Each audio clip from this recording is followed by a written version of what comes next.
Hello नमस्कार समाचार में आपका स्वागत है। हम आपको बहुत ही महत्वपूर्ण जानकारी देने वाले हैं। अस्थायी कर्मचारी को लेकर आउटसोर्स संविदा कर्मचारी दैनिक वेतनभोगी अंशकालीन सभी ने मोर्चा खोल दिया है। वेतन वृद्धि को लेकर, भविष्य सुरक्षित करने को लेकर इनका कहना है शासन इनका भविष्य सुरक्षित नहीं कर रहा। वर्षों सेवा देने के बावजूद भी इनका भविष्य सुरक्षित नहीं किया गया, तो भविष्य सुरक्षित करने की मांग कर रहे हैं और वेतन वृद्धि करने की भी मांग कर रहे हैं। वो किसी कर्मचारियों को 6 महीने से 8 महीने से या 5 महीने से मानदेय नहीं मिला तो मानदेय की मांग कर रहे हैं और मोर्चा खोल दिया है अस्थायी कर्मचारियों ने। क्या कहना है इनका, मैं नेशनल मीडिया पर इनकी वार्ता आपको सुनाने वाला हूँ, तो आप वीडियो में बने रहें। वीडियो पूरा देखें, वीडियो अच्छा लगे तो लाइक करें और चैनल को सब्सक्राइब जरूर करना चाहिए अपडेट पाने। कब तक इनकी मांगें पूरी करेगी शासन, इसके संबंध में भी पूरी विस्तार से जानकारी देने वाला हूँ, तो वीडियो में बने रहें, वीडियो पूरा जरूर देखें। पहले भी पूर्व मुख्यमंत्री जी ने एक नीति बनाई 2018 में, उसका हमारे लिए एनएचएम में कर्मचारियों को उसका लाभ नहीं मिला। 2023 में एक नीति बनती, उसका लाभ भी हम लोगों को नहीं मिला। ड्यूटी का लाभ नहीं दिया जा रहा है, अनुकंपा नियुक्ति का लाभ नहीं दिया जा रहा हम लोगों को। हम लोगों के अगर कोई बीमार हो जाता है तो उसके लिए भी हम लोगों को सुविधा नहीं है, मेडिक्लेम की सुविधा। आप कह रहे हैं बस हो जाएगा, हो रहा है। आप लोग कब से कह रहे हैं? ये बार बार जब मिलते हैं तब तक उनका यही वक्तव्य आता है। 2018 से यही चल रहा है। रुपया अदर स्टेट में अगर 1500 विकर्ण भत्ता दिया जा रहा है तो यहाँ पे 50 रुपए का भेदभाव क्यों कर रही सरकार? संक्रमण वाले में काम कर रहे हैं, लेकिन हम लोगों को कोई भी सुविधा का लाभ नहीं मिला है अभी। कम से कम संविदा की सुविधा का ही लाभ मिल जाए हम लोगों को। पदोन्नति दी गई, परंतु जो है पद वेतनमान जो है सुपरवाइजर का दिया। यही नहीं किसी को चुनाव बात कर देंगे, सब झूठ बोलते हैं। चुनाव के बाद कर देंगे, चुनाव के पहले कर देंगे, किसी को नहीं किया। बेचारे कर्मचारी सब परेशान हो रहे हैं। हम इसमें हमको जो पूर्व में एमपीडब्ल्यू हमारा पदोन्नति कर दिया, परंतु वेतन विसंगति के अंतर्गत हमको उसका पदोन्नति का लाभ ही नहीं आ सकता। कितने वर्षों में? हमको हो गए 30 से 35 साल करते करते। और वेतन नहीं मांग रहे हैं। समान कार्य करें, समान वेतन दो, समान अधिकार दो, समान इज्जत दो। कि हमारी जॉब है, इनको ना तो आउटसाइड सोर्स में गिना जा रहा है, ना संविदा में गिना जा रहा है, ना मध्य प्रदेश शासन का गिना जा रहा है, ना भारत सरकार का गिना जा रहा है।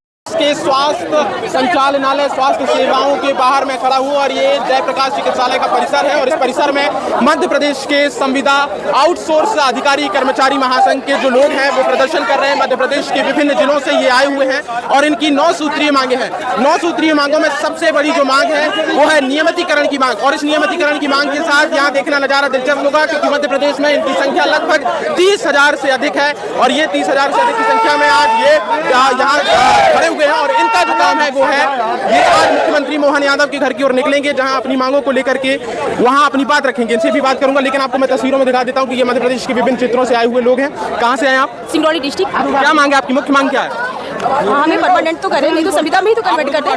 बिल्कुल नहीं मिला है सर। आप कहाँ से हैं? सागर एमपी से।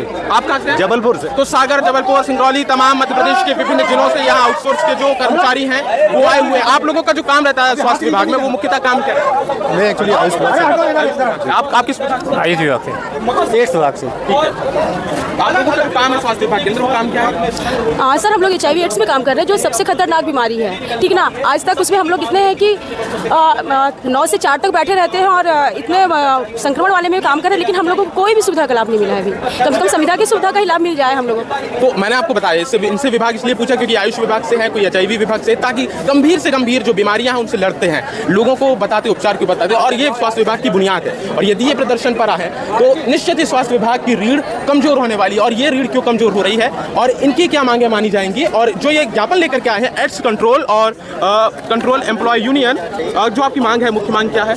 हमारी ये मांग है कि जो इतने सालों से जो कर्मचारी काम कर रहे हैं हाई रिस्क जोन में काम कर रहे हैं, अपने जान को जोखिम में देके HIV के पेशेंट को देखना, उनका से आप Gandhi medical college Bhopal ART centre में मैं SMO हूँ, डॉक्टर हूँ, MD डॉक्टर हूँ। तो इन कर्मचारियों को ऐसी कोई अट्रैक्टिव सैलरी नहीं दे रहा है मध्य प्रदेश। क्या सैलरी मिल रही है कर्मचारियों को? कुछ नहीं, 14,000, 13,000, 15,000। समय से आती है? समय से, वो भी समय से नहीं आती है, कोई डेट फिक्स नहीं है। एक तो सैलरी की जो सबसे बड़ी दिक्कत है वो भी नहीं आ रही है, और यदि सैलरी जो 14-15 हज़ार आ रही है मध्य प्रदेश में, आप देखें तो यदि वो सैलरी समय से नहीं आ रही तो ये सबसे बड़ी समस्या है। आपकी सैलरी समय से आ रही है? हाँ सर, सैलरी क्या है कि मलेरिया कर्मचारी जो संघ में मलेरिया निरीक्षकों को जो है पदोन्नति दी गई, पदोन्नति दी गई, परंतु जो है पद वेतनमान जो है सुपरवाइजर का दिया। पदोन्नति मिल गई लेकिन वेतनमान सुपरवाइजर का काम अब ज्यादा होगा। मतलब पहले सेक्टर लेवल का था, ब्लॉक लेवल का, पूरे ब्लॉक लेवल का काम देख रहे हैं। ये जो तस्वीरें हैं ये स्वास्थ्य विभाग की बहुत दिलचस्प हो रही है कि पदोन्नति तो मिलेगी पर वेतन आपको वही मिलेगा। 15-20 साल होगा रेगुलर ही नहीं कर रहे हैं इन लोगों को। हर चुनाव में वादा कर लेते हैं। आप लोगों की जो नियुक्ति सबसे पहले हुई थी वो किस सन में हुई थी? 13 साल पहले। किस सरकार में हुई थी? शिवराज जी की सरकार में। ठीक है, लेकिन उन्होंने किया ही नहीं किसी को।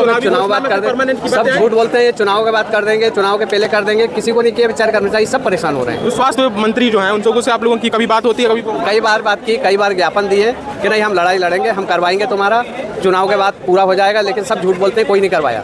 झूठ पे झूठ तो ये मिलते रहते हैं, लेकिन मैंने आपको बताया ये मध्य प्रदेश की तस्वीर बेहद दिलचस्प होने वाली। मैं मलेरिया इंस्पेक्टर हम लोग हैं। हम इसमें हमको जो पूर्व में एमपीडब्ल्यू था, हमारा पदोन्नति कर दिया, परंतु वेतन विसंगति के अंतर्गत हमको उसका पदोन्नति का लाभ ही नहीं। कितने वर्ष हो गए? हमको हो गए 30 से 35 साल करते करते, और वेतन वही मिल रहा है? वही प्रथम जो है पदोन्नति हमारे जैसे प्रथम जो नियुक्ति हुई थी मल्टीपर्पज हेल्थ वर्कर एमपीडब्ल्यू पे हुई थी, मतलब वही वेतनमान दिया जा रहा है। ठीक है, उसी पे गवर्नमेंट काम दे रही है। तो ये तस्वीरें लगातार लपेटा पर जारी रहेंगी, देखते रहिए आप लपेटा, क्योंकि ये मध्य प्रदेश में संचालनालय स्वास्थ्य सेवाएं जो जयप्रकाश चिकित्सालय, वहाँ से ये तस्वीरें लगातार आपके सामने पहुंचती रहेंगी। ये समस्त स्वास्थ्य अधिकारी कर्मचारी महासंघ जो आउटसोर्स के हैं वो यहाँ न्याय यात्रा निकाल रहे हैं। 25 फरवरी को जो ये न्याय यात्रा निकल रही है, ऐसे में ये जो बैनर के मैं आपको दिखा रहा हूँ ये तस्वीरें हैं आयुष विभाग, स्वास्थ्य एवं चिकित्सा शिक्षा विभाग, आयुष विभाग के अधिकारी कर्मचारियों का ये महासंघ है। क्या नाम है आपका मैम? नीतू केलदेव, प्रदेश अध्यक्ष NHM संविदा स्वास्थ्य कर्मचारी संघ प्रकोष्ठ।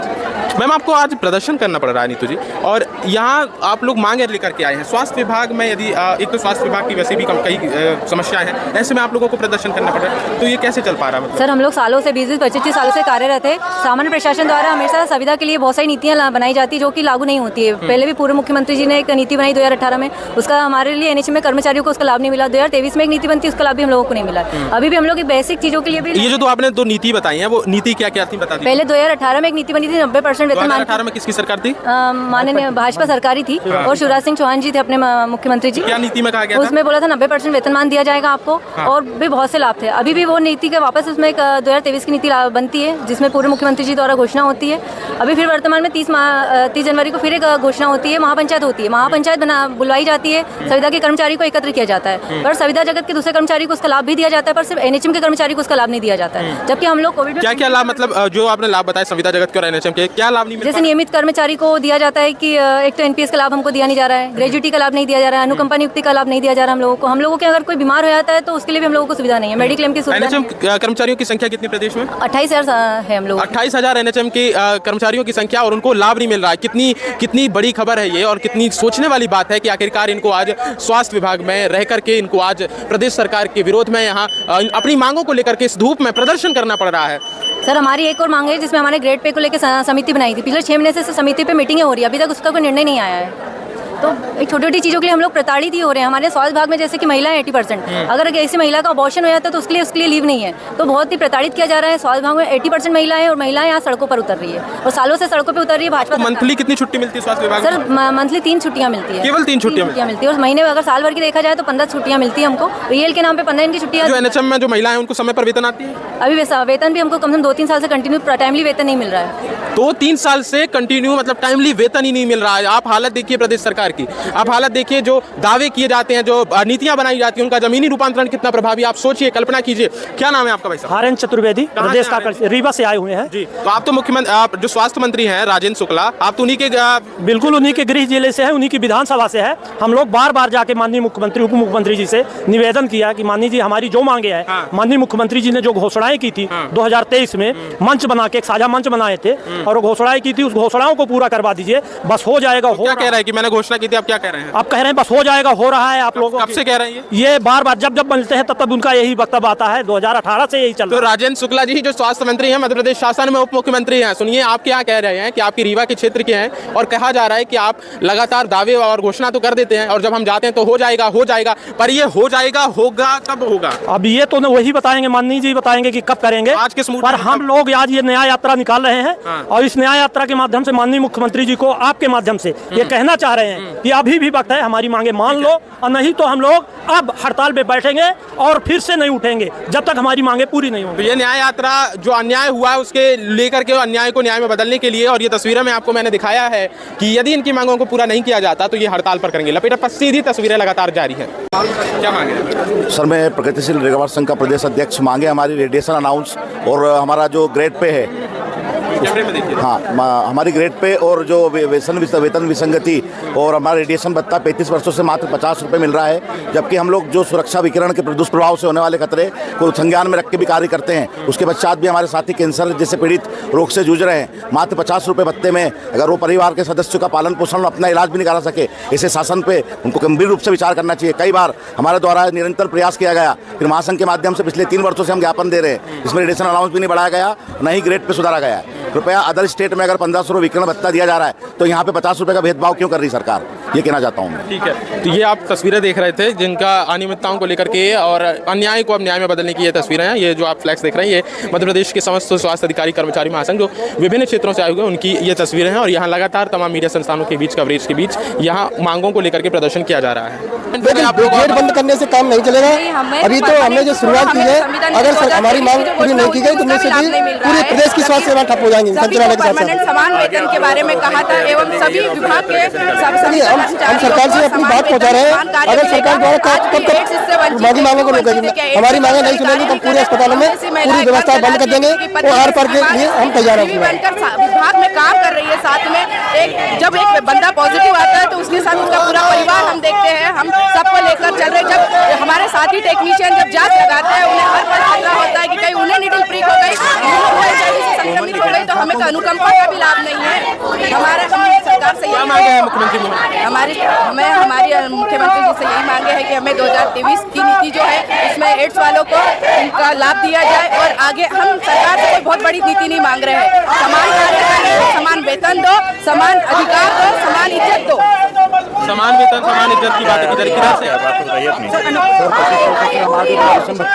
मात्र 50 रुपये 2020 की जो बातें की आपने, उसके आधार पर आपको समान वेतन नहीं मिल रहा दिया गया बेसिक। आपको किस तरीके से परेशानी